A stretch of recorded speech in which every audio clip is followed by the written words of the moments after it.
Let's why don't we go ahead and get started, guys? So this is the last class in the series. We're covering the last chapter in the book, where you always want to learn.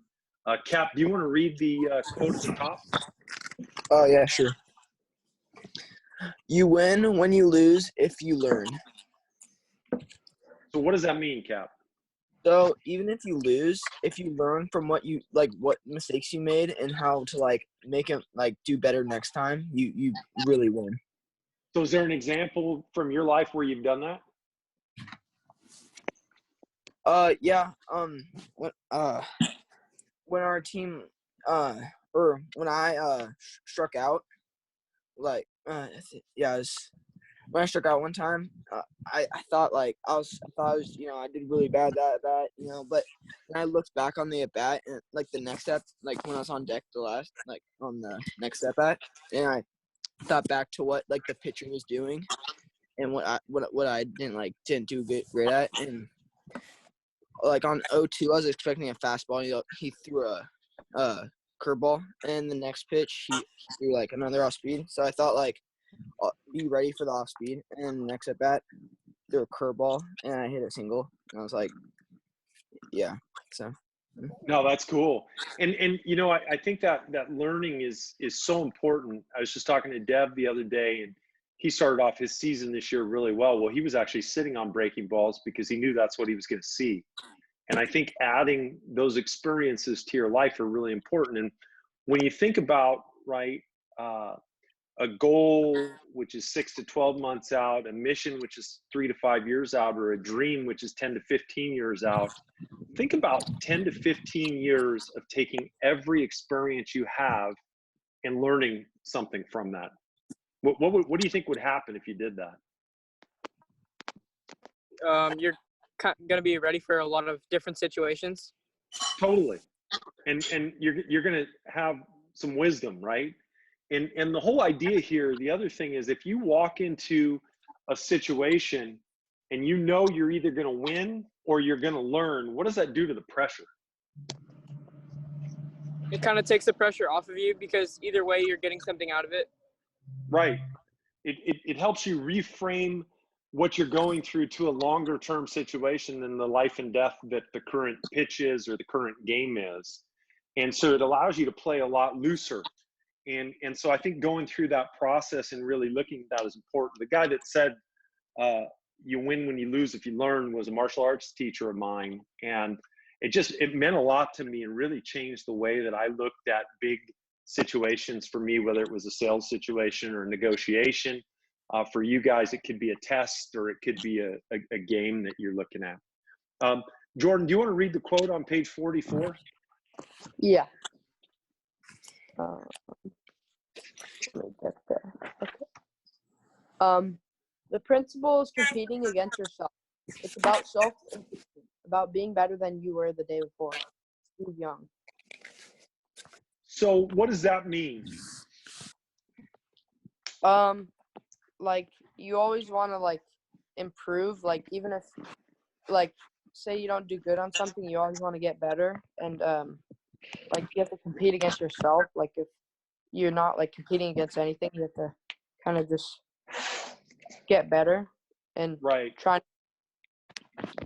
So what does the next paragraph say that gets in the way of learning from failure? Emotion. Right. So guys, I think one of the biggest things that prevent people from learning from failure is emotion. And the biggest thing to deal with emotion, how do you deal with emotion? Ian, how do you deal with emotion? By having a good mindset. Okay, so where does a mindset start though? Because something bad happened, right? You've gotten upset on the field before, right? Yeah. So how do you come back from that quickly? Just forgetting about it and looking for the next play. Right. So what you have to do is you have to have a process, right? Yeah. So if something bad happens, what's the fastest way to reset your mindset?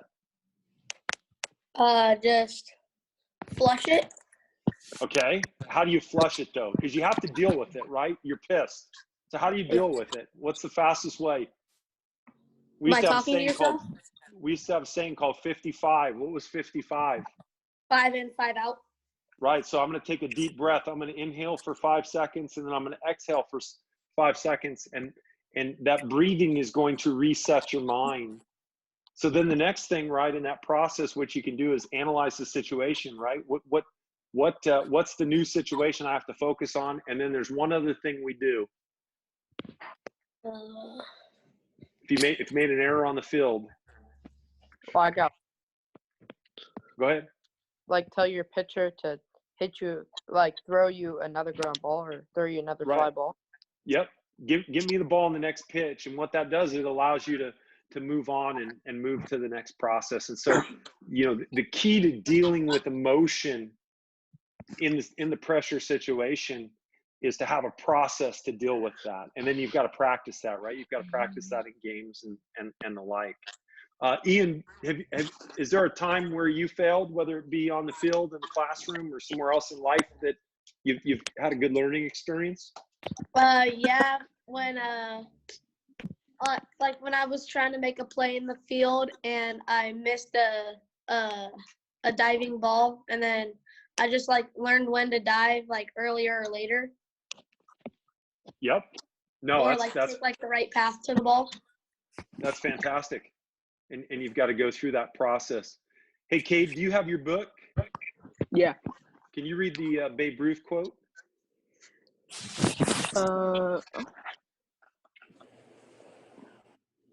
Where is it? It's on page 44. Like in the middle of page 44. No. Every strike brings me closer to my next home run. So what does that mean? Like every failure, since like a strike is like not something that you really want on you, then it's bringing you closer to like a good accomplishment. Right. And it's taking that context of everything is an experience and an opportunity to learn. And so as soon as you get beyond it, you realize it, accept it, then you can start focusing on the next one. Kate, do you have an example of a time where you failed and you learned something from it? Yeah. When I was younger and I was taught to like during games I was like told to like bunt, and I was never really good at it. And then I just started listening to my coaches and just took in everything that they told me, and then I got better at it. No, that's fantastic. That's a good experience. Jordan, do you have anything that you want to share? Yeah, at the beginning of this year, like I thought it was kind of easy, so I really didn't study for a test until I like didn't do good on one. So I realized that I had to like put in my max effort for every test and just give it like study and stuff. No, that's cool. And does that also apply to the baseball field as well? Yeah. How's that? Well, I mean, like if you're not like getting warmed up, maybe like if you're gonna throw a bullpen and you're not even like stretching at all, you're gonna hurt yourself, and like you have to learn, like be prepared. Yep. No, that's absolutely right. And the big thing, guys, is this mindset or these experiences apply to all aspects of your life. And so on a previous call, one of the players was talking about a test and how he wasn't organized. He'd lost his notes and couldn't prepare for the test. And so he learned that he needed to be more organized, and he put together a system for organization. Well, that also applies on the baseball field too, right? The need to have the dugout organized, have your equipment bag organized so that you're always ready to go and prepared. Who can read the last paragraph on culture? I got it. Okay. This strong culture that supports learning from failure helps create the invincible athlete that does not play the game timidly. He plays it with joy, expecting good things to happen. So what are we talking about there, culture, Parker? Like the people and things around them. Right. And give me an example of a culture that, supports learning from failures.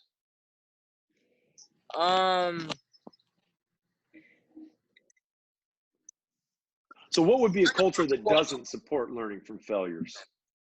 When someone Uh, strikes out, what would happen in that culture?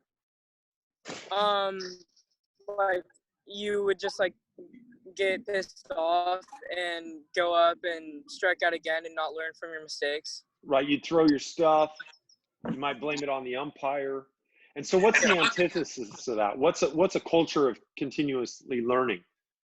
Like learning and like getting better after like a failure and like learning from that.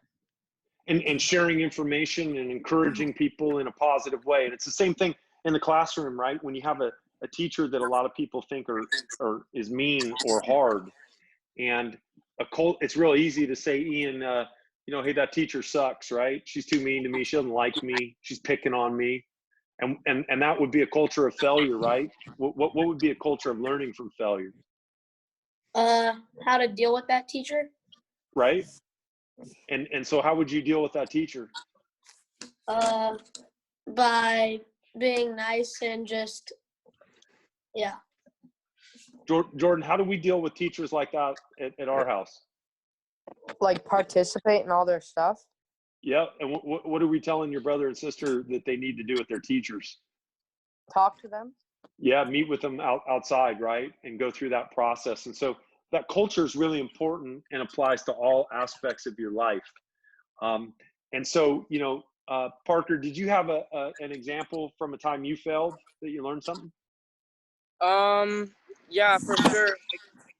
I remember one game, I forget who we were playing, and I wasn't pitching very well, and I like wasn't hitting my spots, and I got up the next inning and kind of like gathered myself and was hitting my spots the next inning. Yep. No, that's fantastic. And you had to accept the fact that things weren't working out and you had to make an adjustment to learn from it. So that's fantastic. Well, guys, this is the last class. And so, the big thing I hope you guys took away from this is, you can accomplish anything you want in your life, but what you got to do is the first thing you got to do is you got to come up with a dream, and you got to see it. You got to write it down. And then you've got to set milestones, right? Your mission 3 to 5 years out, your goals 6 to 12 months out, and then create a process to actually deal with that. And those of you who are in our Strive program, what you're seeing now is we changed the structure, right? So you're now only meeting with groups of 4. Anybody know why we did that? So that you could you could talk to the coaches more, and so you could actually open up a little bit more, kind of. Yep. So you could talk to the coaches about your weekly plan so that you interacted more with the other people on the call, so you could hold each other accountable. And so what we're going to be doing, and Hard 90 got better through this process, is we're actually going to be incorporating this book into our Strive program around setting goals, growing, and getting better. And so once you do that, you have to attack the work with a mindset, right? And our particular philosophy is you got to do your best at everything you can. You've got to work with your team, and you want to recruit the very best team you can. You got to overcome adversity and then always look to learn through this process. And so we hope this was helpful to you. Anything in particular you guys learned or got out of this situation?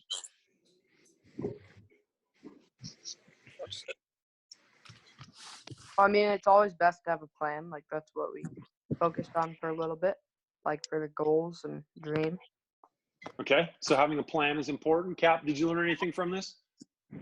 Yeah, look, I learned that, you always have to, not everything you do, but like every day you have to try to push yourself to that dream that you want to accomplish. And there's stuff that will like take you away from that dream. And then there's stuff that will get you closer to that dream. So you always want to try to get closer to your dream every day. Cool. Ian, what did you learn? Just that you always need to stay positive, and that don't worry about that bad play you made and worry about the next good play you're gonna make. Yep. No, fantastic. How about you, Cade? I've learned that failure is actually really important for learning more about the game and about yourself. Yep. And the more you embrace that that's a part of the game and a part of life, the farther you're able to go, because you're going to learn from everything. Parker, what did you learn? I've learned that you need to work hard every day, and you can't slack off if you want to accomplish your goals and eventually work up to your dream. Absolutely. And here's the thing, guys. you've all heard a lot of these concepts before in practice in other sessions we've done. I read 2 to 3 books a month, and some of the books I read 20 years ago I reread, and I go through that process because it reminds me of things that I learned. It makes me think about it, and then it helps me frame the problem I'm dealing with. And so I encourage you guys to take whatever you got out of this and apply it, and read other pieces of work, read biographies on sports stars and the like, watch the Michael Jordan series, and you know, it'll all help you as you become who you want to become in life. So anyways, I appreciated you guys hopping on today, and enjoyed working with you guys through this process. And we're getting closer to being back in the clubhouse. We're getting good news every day. So hopefully we're going to see you guys in person real soon. Yeah, thank you for doing Thank this. you, Coach. Yeah, Yep. thanks, Coach. Yep, we'll talk to you guys. All right. Uh, All right.